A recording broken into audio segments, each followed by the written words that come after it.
Today's interview is with Courtney Reimmuth. She is the founder and owner of Gray Matters.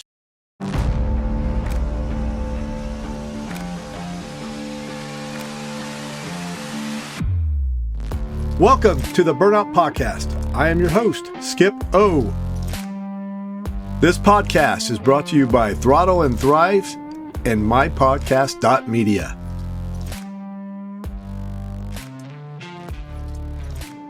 Let me talk to you a little bit more about Throttle and Thrive. It's a treatment facility in California. It's a 6-bed unit for men only, first responders. They have a workout facility. They have a 12-step program that they take people to. And they also specialize in their diets. If they have a special diet they need to cater to, they can do that also. They practice with EMDR and talk therapy. It's a very family-like atmosphere. Their focus is to rescue the rescuers. You can go to their website, throttleandthrive.com. You can also call them at 805-701-1309. That's 805-701-1309. And you can also look at the show notes for more information.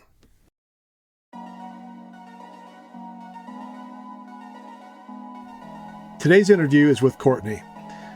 She's the owner-operator of Gray Matters. This is a neurofeedback clinic that is used to combat PTSD. It's been around since the 50s, but it's really getting recognition now and growing to help first responders that suffer from these great traumas. It's also being used with children with autism, with ADHD, and other disorders, along with the general public. So today's interview, listen up. Here's Courtney. Could you tell them just a little bit about yourself, if you're married, kids, or anything like that? Yeah, sure. So I am married to a wonderful husband named Greg, and we have 5 children together, or combined, I should say. I'm from the Hamilton County area in Indiana, born and raised, and we reside here in Noblesville now. And I'm a multi-business owner. I have a digital marketing agency. My husband owns a business, and what we're here today to talk about is one that's near and dear to my heart, and that's a business that was born out of my son's issues. I tell you, I know for me, when I first heard about Great Matters, we came to that little seminar you did. It was interesting because, for me, I'm a firefighter for 33 years, and a lot of that was over my head. I had to have it dummied down, and Courtney's really good at talking to first responders and educating them in a way that we can understand. But Courtney, what's some of the jobs through the years that you had that led you into, I know some of your background, but could you let the listeners know that some of your jobs, what led you into this profession? Yeah, sure. So interestingly enough, I was actually accepted into medical school right out of high school, and I couldn't afford it. I was emancipated early, so I was all on my own. And so I went into computers instead, and I had no idea how that was going to play out actually until the studio opened. But I was able to achieve my Microsoft Systems Administration certificate, as well as some other IT related type things. Then I went into accounting and did a lot of business and acquisitions. And when I had my daughter almost 18 years ago, I had full intentions of being a stay-at-home mom. And it didn't take 6 weeks to realize that my mind was a little too busy and I had a much bigger mission put on me by God than to just stay home. And so that's when my first company was formed, when she turned 6 weeks old. I later, but when she was about 18 months old, still had that medical itch. And so I was at a better spot financially and put myself through nursing school. Became a registered nurse and started really seeing my passion come to fruition with being able to help people. And what I kept finding myself was all in the neuro field, right? I enjoyed working with post-stroke patients. I enjoyed working with those that were struggling and trying to get their life back. So ICU nursing is what I did. Took care of a lot of folks, a lot of suicide attempts, that failed as well. That started pulling at my heartstrings again. Fast forward a few years, my marketing company was actually referred to a neurofeedback clinic. And I'm like, neuro what? Because at the time I'm also in my program at Ball State for neuroscience. And I still had not heard of this. I was really, really intrigued, more so because I had a son at the time who was 4. and he was nonverbal. He was diagnosed just before his second birthday with a condition called apraxia. And these children have a difficult time speaking, and they also have a difficult time with fine and gross motor skills. And I wasn't getting anything out of my son for voice at all.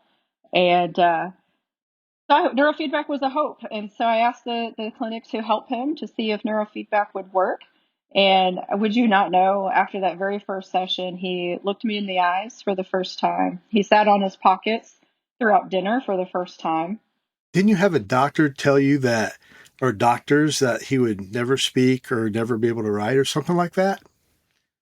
That's exactly right, Skip. That's exactly what they told me, was that the parts of his brain that didn't develop in utero were likely going to inhibit speech for the rest of his life. Now, sound would come out, but there was just no intelligible speech whatsoever. And that would also mean that he would be unable to read or write effectively as well. And those are the worst words a mother wants to hear, particularly when his cognitive ability was intact. So he's a very smart young man. But if you can't communicate, what can you do? And so that put a lot of fear in me.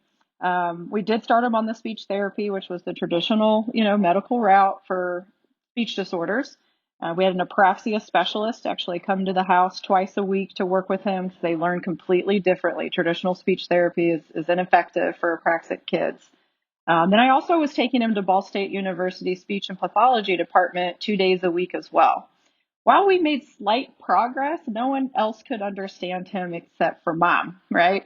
And so now I'm thinking, oh man, I'm going to have to sit on like phone interviews with this kid, when he gets older and tries to get a job and explain to people that he's totally fine, his speech is just out. Now you have a daughter, and then you have your son, and then you're doing your business and stuff. And I tell you what, was it ever discouraging, or what gave you hope, or what kept you? I know the love of a child, that'll keep you pushing, but for you, coming up, emancipated, going through all those things, and then you got a business and you got all these things, what kept you going and encouraging him and looking for hope? Oh, because I've always known since I was younger that my mission and purpose here is large, and to be able to help people and to be able to take my trials and tribulations, and I call myself the wounded healer, right? Good. And so I've been through so much. I was struggling with complex PTSD myself through all of this because of my childhood trauma. I was a sufferer of or challenger of sexual abuse growing up, physical abuse, drug addictions, in my family and myself, suicide all around me. And so breaking the cycle was always something that was on my mind. And I didn't know it was also going to come so close to my own family. But that's exactly what I wanted to do. I wanted to break the cycle in myself, which would inherently break it in my children. And then I wanted to share that blessing and the things that we learned with as many other people as I possibly could. Because as you age, when you're younger, you think like all these bad things are just happening to you, right? And so you hold them inside and you don't share them. Sure. And it didn't take long for me to realize that no, we're all train wrecks, right? We just all have to figure out, how to ride that train and which ones are worth hanging on to. Well, I tell you, I like how you say this other book and what you said, the trials and tribulations, it gets more endurance. I tell you, you learn from your brokenness or from other people's brokenness, and then you get you stronger. And I think what I'm hearing you, and I'm not trying to put words in your mouth, your trials gave you strength to help your son that not so Yes. called broken, but just had some challenges, and to do Yes. that. So okay, go ahead and go back to, I interrupted you, so go ahead and go back to what you were saying. Yeah, yeah. So I was at this clinic, right? Again, just learning about them to do a website. And, I take everything I do seriously. And so I like to dive right in and learn everything I can. And of course, because I was a critical care nurse and also in my neuroscience program, I was fascinated with what this place was doing with something as simple as technology, right? So that started to spur up all the knowledge I initially had in my computer training. And so I learned everything there was, ended up consulting with this clinic for a while, helped them get some business affairs in order. And while this is happening, my son is being trained. And after a few short weeks, speech starts coming out. So we learned that he was, in fact, learning the entire time through all of this speech. His brain was just operating at such high speeds, nothing was able to come out. Nothing was getting filed correctly, therefore it couldn't be retrieved correctly and come out in that intelligible speech. Well, I can tell you today, so he completed treatment by about 5.5 years old, started speaking beautifully, and I'm so proud to say that he's going to be 11 years old next month. He speaks, oh, I'm going to cry again, but he speaks just as well, if not better, than his peers. He reads, he writes, he actually enjoys writing, uh, and his math skills are just off the charts, right? He's scoring in the top percentile in the district for math. His fine and gross motor skills are impeccable. I mean, the boy can do anything with a ball, hand-eye coordination, ride anything with wheels, including, a wheelie all around the block. And I remember at the little workshop that we met at that you said for the first time you heard him, he did something for the first time. I think it was singing. Oh yes, yes. Just last month, Skip. He comes down the stairs singing. Now, mind you, I've spent every single school year of his in conversations with the music teachers who are upset he wouldn't participate. And so I was teaching, the music staff along the way about what apraxia does, and that prose is really hard for them to get. And so those conversations usually ended with, "Let me know when you hear him sing, because I'm coming right in." And last month he actually he was doing it, and he was doing it all on his own, and was very proud. Unfortunately, he has his mother's singing ability, so we'll keep that between us. But Yeah. nonetheless, he was able to get those new sounds out, which was just incredible. Well, I tell you, when you told that story and I seen the love and the just the happiness in your eyes, and I tell you, you get a lot of people, and you can go back until they come in with that, not knowing which way to go. And then they have the same feelings happen when they see their child or a first responder starts getting better. You see that glowing come to them. Yes, yes, absolutely. And in all of our cases, right? Unfortunately, neurofeedback is usually the last resort for a lot of folks. It's just not as well known as it should be. And of course, I'm here on mission to change that, right, Skip? So That's right. We one, are. one person at a time. And so, yeah, when folks come in, they're lost. They don't have any hope left. And so our job when folks first come through the door is to let them know that there is hope, and it's all inside of them. And we just have the tool to help bring it out. And we guide that process along with them. And it is the most warming feeling ever to see that hope actually turn into belief and trust. And not only in us, right, and in the process, but more importantly in themselves, to recognize, when someone knows that they now have a newfound self-regulation and can get through their day and conversations and emotions and the trials and tribulations, which are going to be inevitable for the rest of their life, right? They now have this new tool set to be able to handle those and handle them rationally. And that does it for me every single day. Well, I tell you, when, we talked a little bit at the table the other day, yesterday, and I was, people have heard of EMDR, and it kind of desensitizes from that brain spotting. Then you got your group therapy where we got first responder meetings, and then you got your treatment facility, 30-day treatment program. You got all the different stuff that first responder are trying to figure out what for PTSD or PTSI. Everybody calls it different when I talk to them. Yeah. But this is something new. When I heard it, of course, I'm going to be honest with you. I'm just like EMDR. I was very skeptical at it until I sat down and it worked on me. I go, what just happened? Yeah. And it worked. And those triggers got pulled away from me. It wasn't so glaring anymore. And then, of course, I'm always looking for other things. And then when I met Brian Martin last year at FDIC, and FDIC's in Indianapolis, it's over 30,000 first responders all over the world come there. Brian's a former police officer, and he started talking to me about you. And I was like, of course, I'm hearing all this stuff, and I just went over my head again. Then Brian kept talking to me. He'd contact me a few months later and told me more about it, and it got my curiosity up. And then I said, okay, this is just like I'm, Mr. Critic. You get a policeman, fireman, military, somebody wounded that we think we know it all because we take control. to to listen to something like this, I go, until you.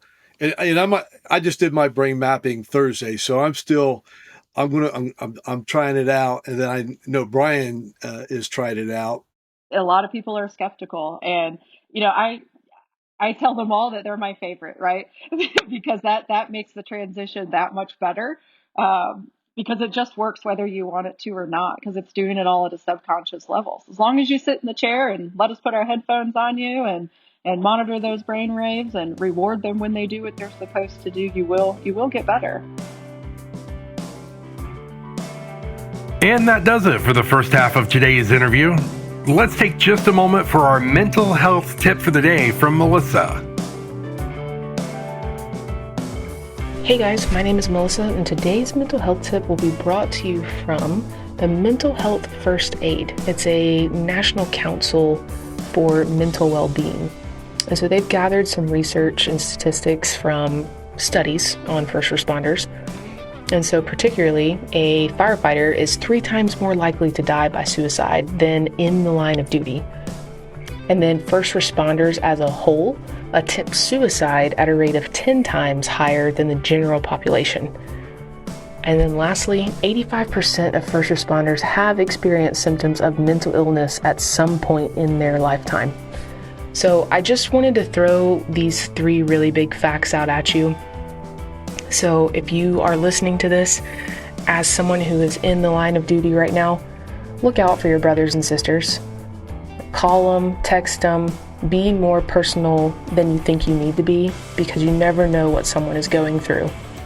And then for those of us that have family members that are in this, call those people, even when they're at work, and let them know how much you love them.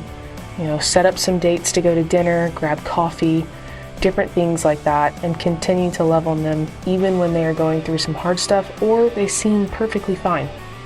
So just want to focus a little bit on that today, and remember that going forward into your next shift. All right, Skip, back to you.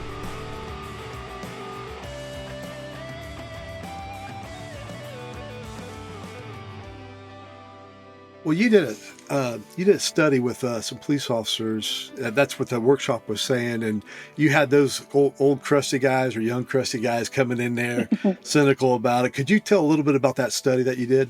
Yeah, so that was with the Hamilton County Sheriff's Department. They sent us 4 different officers in 4 very different areas of their life and in different departments. But they all struggled with PTSD. And yeah, I would say 3 out of the 4 were definitely skeptical. Brian was actually the only one who wasn't. And so we did the PTSD scale on them as a baseline when they came in. And then we put them through roughly 40 sessions on average each to treat their PTSD. And would you not know that these guys, whether they came in full of anxiety and just sweaty and fidgety and on high alert, hyper vigilant, right? After just a few short weeks, you start seeing them relax and get more comfortable in their own skin. We had one of the officers who was facing job loss because of repeated personality conflicts, I believe is what they called that. By the time he was done with his treatment, he was actually promoted and was put back out on the roads. Brian, as you heard in his story, was heavily medicated, taking sometimes up to twice even the prescription dose just to get a little bit of shut eye in the evening. And to watch that man go through and experience sleep again, the reduction and then eventual elimination of his panic attacks, rekindled, relationships for all the officers at home with their spouses and their children. And my biggest naysayer, he even joked with me. He's like, "Don't tell my wife that this is what worked." So That's great. he was the largest skeptic of all. Highly adored guy, SWAT, and he pulled me aside one day and just thanked me for making him sit through that, because he now has a better and deeper connection with his wife and his children, which is what he did admit to seeing was his biggest area of concern. That's great.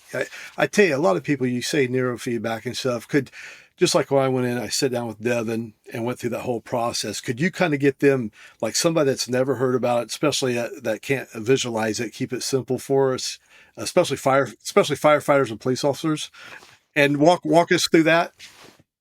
Yeah, so neurofeedback, it's simply just a type of therapy that helps train your brain to function more effectively. So it essentially teaches self-regulation, right? So the brain's the control center for your body. It's responsible for everything from your thoughts and your emotions to even your physical movements. And oftentimes, things, especially for first responders, that stress and that trauma can really make funkery happen in the brain, is what we call it, right? It just crosses those patterns. It adds up all those red flags over time, right? And creates these, profiles in our mind of how to react to the world around us. And so neurofeedback, folks come in, they sit comfortably in a chair. We monitor the brain's wave activity. So this is all scientific based too, by the way, Skip. Like we get that brain map Sure. that you just had done last Thursday. So we know precisely what areas of the brain are dysregulated. And then we customize our training for each individual person based off of their symptoms and their brain areas of dysfunction. And we can either train the brain to inhibit, right? So to bring down some activity, or to enhance and bring up certain parts of activity as well. So you sit down in a chair, we put sensors on your scalp, just monitoring that brain activity. You have headphones on, and then our software is doing that reward system through sounds. So when your brain does what it's supposed to do, so let's say focus is your attention for the session. When the brain waves are firing where and how they are supposed to for focus, your brain gets rewarded with that sound. The brain loves reward, Skip. Doesn't matter what kind it is, right? And so we're teaching that sound. And the more the brain does that, the better the sound. The song kind of comes together, right? And so you get that feedback as well. The trainers do. Oh, well, there it is. There's all those musical tones coming together. So over time, with those repeated sessions, the brain learns to recognize and produce those desired patterns more consistently and on its own. And that's why neurofeedback has that long-term permanency effect with creating those new patterns. The ladies in there, they made it fun. They made it, they relaxed you. They're just everyday people. They talk to you. It's not it's a clinic, but it's not a clinic. It's like more like when I walked into your office, it had a warm feeling. And I know people, you can walk in different places, Yeah. you get a different feeling or vibe. And, there was a warm feeling to it. And then seeing your employees, always very nice and polite. And then coming up talking, and then Devin was introducing me to everybody, because not only do you do the mapping, and then you do the treatment, and then there's something she was telling me about coaching. You do some coaching too?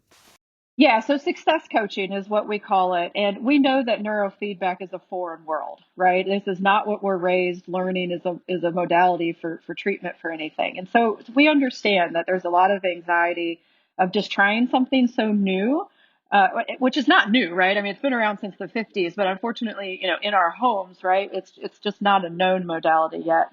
So we found we have a mental health coach that sits in there, and she really helps folks identify at the beginning of time, what their goals are, and then tracks their progress with them the entire time they're there, answering questions. What do I expect? Am I feeling what I'm supposed to be feeling, right? And how do I navigate this challenging thing in my life?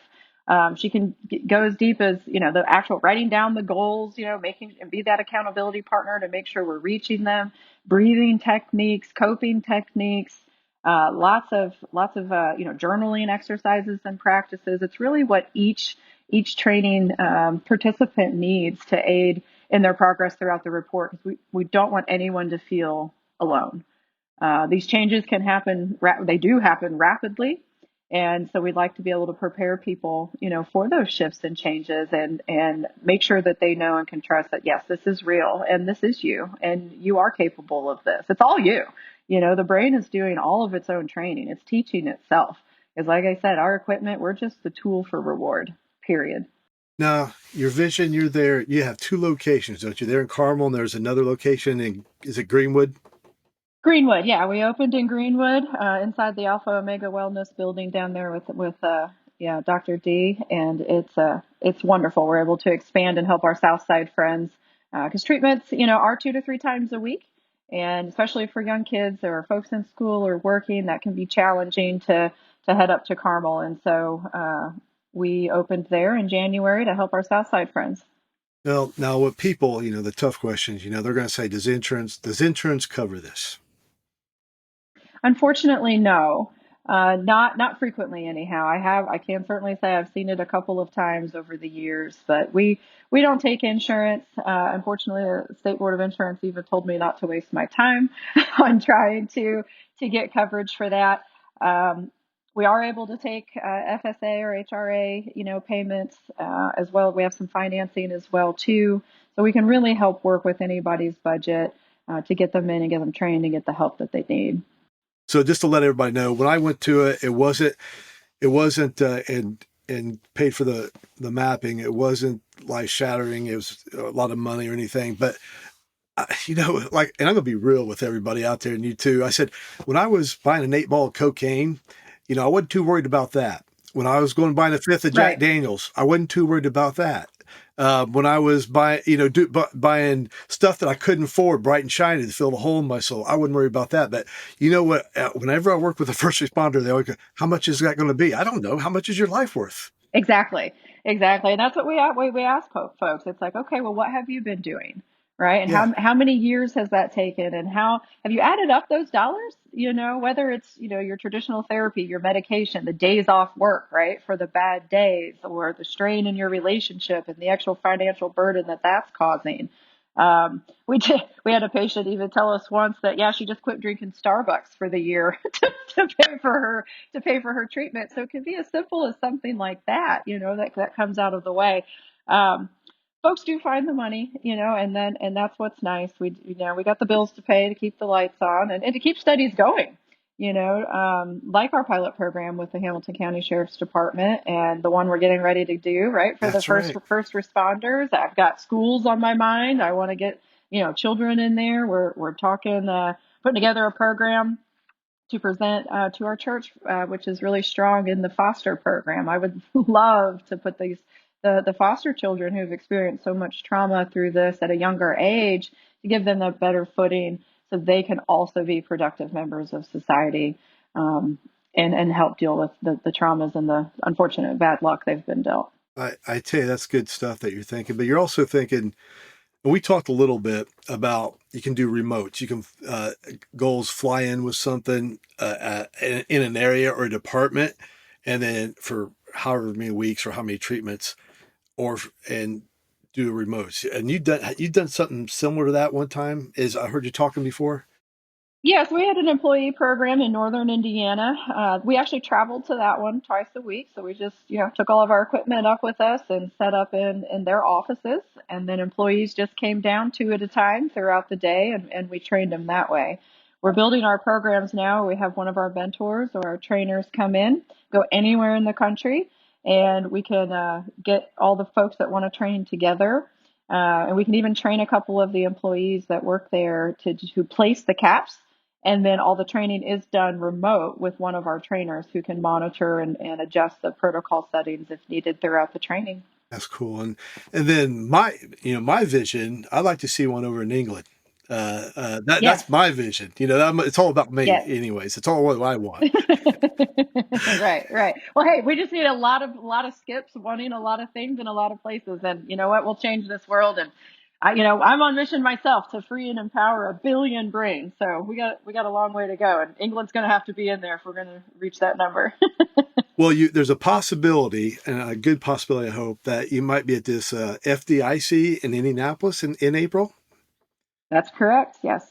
Well, if nobody knows about FDIC, and if you do know about FDIC, it's a fire department, and I can't say what exactly. Go to fdic.com, and then and you can search Gray Matters in the listing and find out where her booth number is. I think we suggest 8545 might be the booth number. They're right by American Foundation for Suicide Thin Lines. You can come see Gray Matters there and meet Courtney and Brian and the staff.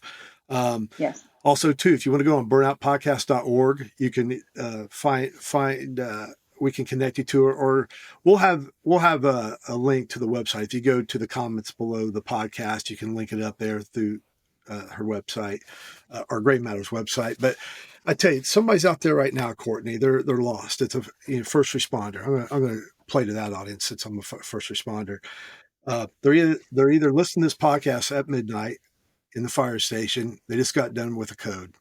Or it's a police officer that just got back from a shooting and he's sitting in a squad car by himself doing paperwork.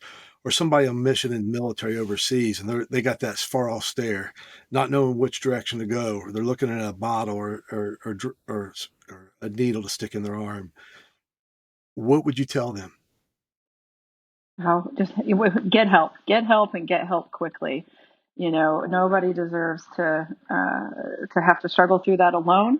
So speak up and share your story. Everyone is struggling with something, and come into the clinic. Let's start with the brain map.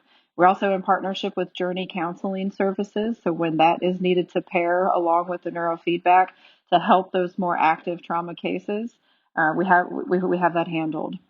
Could you tell them the hours again, the Carmel location and your phone number there? Sure. So we're currently training Monday through Thursday from 9 a.m. to 6:30 p.m. Greenwood is open 2 days a week now. I believe it's Monday and Thursday, also until 6:30 p.m. So we can serve those evening hours for after school and after work. And to get in touch with us, call 317-215-7208. Well, I appreciate you coming on the podcast, and I'd like to bring you back on again and talk a little bit more about after FDIC and then see where you're at then. Is that okay? That would be great. Yes. Okay, here's what I ask all the guests. When you're going through a tough time or things aren't going right at work or, whatever it is for you that's wearing you down, is there a slogan, a verse, or something that resonates in your mind that you heard through the years that just keeps you going? Mine is really simple, and it's just Jesus, take the wheel. Take the wheel. I'm not the one to be driving right now. Take these glasses off my face, take the wheel, and let me see this through your eyes.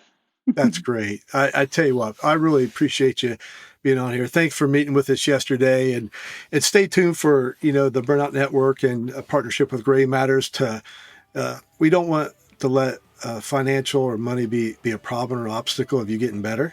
And we're working that out. So if we could be any help, go to burnoutpodcast.org, send us an email, and we'll work something out if you'd like to try this out. For now, everybody, go home tonight. Shut your phone off, shut your scanner off, and get some sleep. Thank you. Thanks, Skip.